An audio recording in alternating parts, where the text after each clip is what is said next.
Okay, so good afternoon, everyone. So, our topic for today is Chapter 13 entitled Information Resources Management. So, information resources management is a study of managing information, and its allied components is referred to as information resource management. So, IRM requires a broad perspective on information, its user, and its impact on the goals and the missions of the organizations. So various entities that influence and are influenced by information such as people, policies, procedures, products, and internal and external business entities must collaborate for IRM to be effective. So information resource management refers to as policies, principles, and procedures that effectively manage all the components of an organization that collect, store, processes, retrieves, and disseminate informations. So there are three perceptions that are shaping the way IRM is viewed by the organization. So first, information technology is growing and changing rapidly. Expectations as to what information systems can do for an organization have increased considerably in the past few years. So top management is also satisfied increasingly with the poor returns and inadequate performance of information system. As corporate resources becomes tighter, there is increased pressure to put existing resources for a better use. And lastly, information systems are no longer regarded just as an operational tool. Managers realize that if it utilized creatively, IS can provide a strategic advantage that competitors find hard way to overcome. So IRM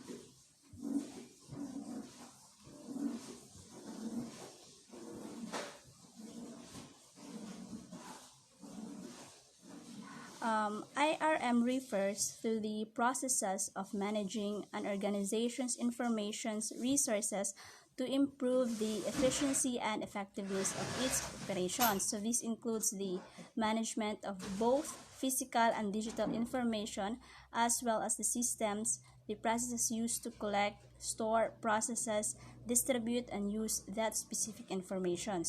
So in essence, information resource management is about ensuring that the right information is available to the right person or to the right people at the right time in a format that they can be used and understand. It plays crucial roles in helping organizations make informed decisions, improve efficiency, and achieve their objectives.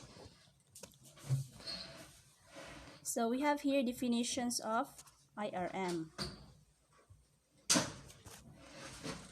IRM can be defined as planning, budgeting, organizing, directing, training, and controlling of information systems and its associated elements. So the term encompasses both information and its resources, such as personalized equipment fund and technology. It is a multidisciplinary approach closely linked to the overall mission and objective of the organization and permits all aspects of organization's culture. So, in the definitions of IRM, it is defined as planning. So, we have first. So, atong i-discuss kung anong apil ang planning. So, planning, this involves setting goals and determining the best way to achieve them. So, in the context of IRM, planning could involve deciding what kind of information systems are needed and how they should be structured and how they will be implemented. On the budgeting part, so budgeting refers to the allocating financial resources to different aspects of information systems such as software acquisitions, hardware maintenance, staff salaries, and training programs. On the organizing, so this involves arranging sources and tasks to achieve the organizational objectives. So for IRM, this could mean determining who is responsible for the data management, system operation, technical support, and other tasks related to information system. On the directing naman, directing involves guiding and supervising the work of employees to ensure that the organization goals are met. So in IRM, this could be used. This could include overseeing the implementations of new systems and ensuring the data management practices are followed and addressing any issues that arises. Then, in training. So, training involves teaching employees the skills that they needed to effectively use and manage the organization's information system. And lastly is the controlling. So, this includes the monitoring the organization's progress toward its goals and making adjustments as necessary. So, in the context of IRM, this could involve regarding regularly viewing of system performance, data quality, and user satisfactions.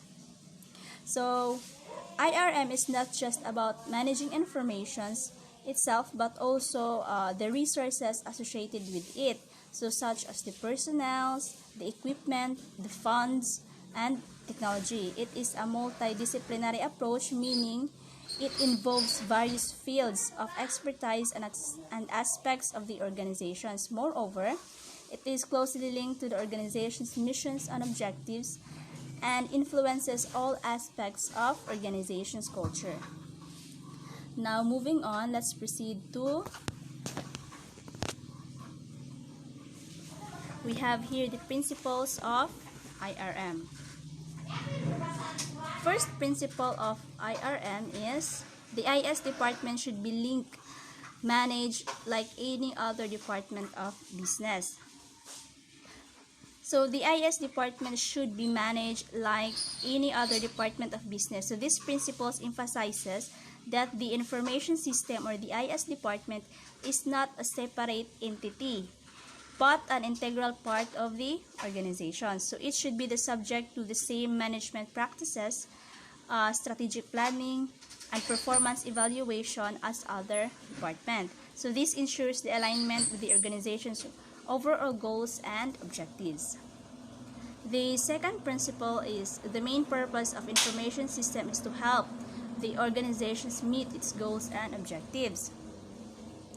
So this principles underscores the role of information systems as a tool to support the organization's missions, whether it is an improving operational efficiency, supporting of decision making, enhancing customer service, or even enabling innovations. The value of information system lies on their ability to contribute to the organizational success. The third one is IRM is the responsibility of all managers regardless of their disciplined functions. So these principles highlights the managing information resources is not just the job of the IS department. So all managers, whether they in finance, marketing, operations, or any other functions, have a role to play in ensuring that information is used and managed effectively. So this could involve defining data requirements, ensuring data quality, and complying with data processes or using data to inform decisions or to make decisions. The fourth one, the commitment of the top management is the key to realizing the full potentials of information resources. So this principle stresses the importance of leadership support in a successful IRM. So top management commitment can come in the form of providing necessary resources, setting a vision, also promoting data-driven culture, or ensuring compliance with data policies. Their support can help overcome barriers to change, foster a culture that values information, and ensure that IRM initiatives align with the strategic goals. So in this essence, these four principles of IRM serves as a roadmap for organizations to effectively manage their information resources and harness their full potentials.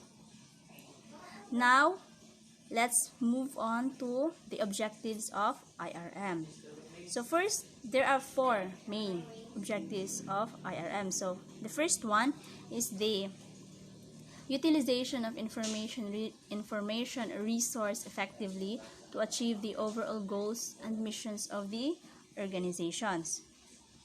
So this objective emphasizes the needs to use information resources in a way that it supports the organization's overall goals and missions. So this involves using data to inform strategic decisions. It also involves leveraging information systems to improve operational efficiency or use this information to enhance customer service. The second objective is monitoring inventory, document, and other resources that creates, process, store, and disseminate informations. So these objectives involves keeping track of all resources involved in creating, in processing, in storing, and disseminating informations. So this could include the hardware, software, data, and even the personnel or staff. Regular monitoring ensures that the resources are functioning properly and are used efficiently and are updated or replaced as necessary.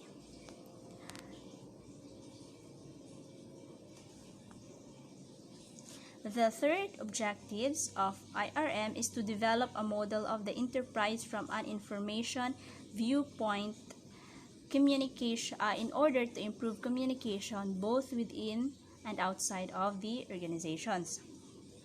So this objective involves creating a conceptual model of how information flows within the organizations and how an information's being used by the organizations. So this can improve communications.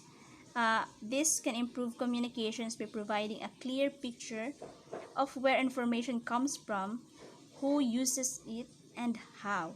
It can also help identify potential bottlenecks or inefficiencies in the organization's information management processes. The last objective of IRM is to aims to eliminate redundancy of informations and increase the reusability of information already present within an organization. So these last objectives tackles all about the focuses on avoiding unnecessary duplication or redundancy of data and making better use of existing informations. So reducing redundancy can improve data consistency and also it saves storage space, while reusing information can also save time and effort and ensure consistency. So this might involve creating a central repository of data or implementing data standards. So all of these 4 objectives of IRM contribute to the overall goal of the IRM, which is to manage the information's resources in a way that it maximizes their value to the organizations and it supports the strategic goals of the business. Now, moving forward, we have a last topic, the functional components of IRM. So the first one is the data processing.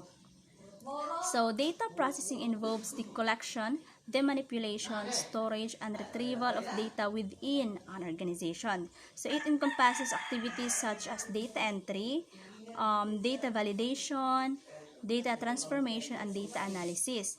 So an effective data processing ensures that the accurate and reliable information is available for decision making and other organizational processes. So this component includes use of databases, data warehouses, and data analytic tools and other technologies to manage and process the data efficiently. And the second functional component is the telecommunications. So when we say telecommunications, it refers to the transmissions and exchange of information over a distance. So this involves the use of various communication technologies and networks to facilitate the transfers of data, the voice, the video, between individuals, between departments, and external entities. So telecommunication components of IRM, this includes the network infrastructures, the internet connectivity, email systems, video conferencing, and other communication tools.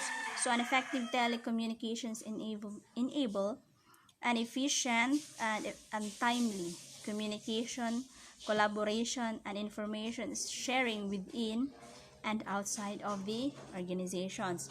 So the last functional components is the office automations.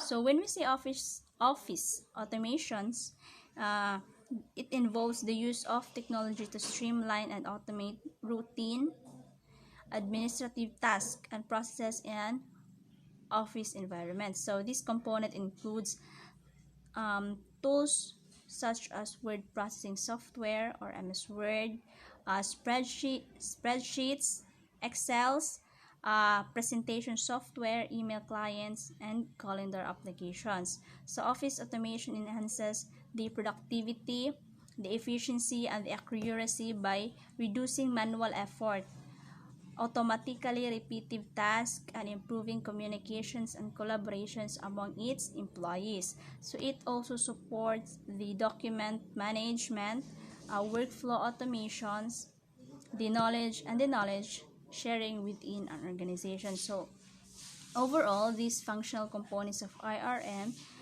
work together to support the effective management and utilization of information management resources within an organization. So they enable efficient data processing, seamless communications, and streamlined administrative processes, ultimately contributing to an improved decision making, increased productivity, and organizational effectiveness. So these end my topics, and thank you for listening.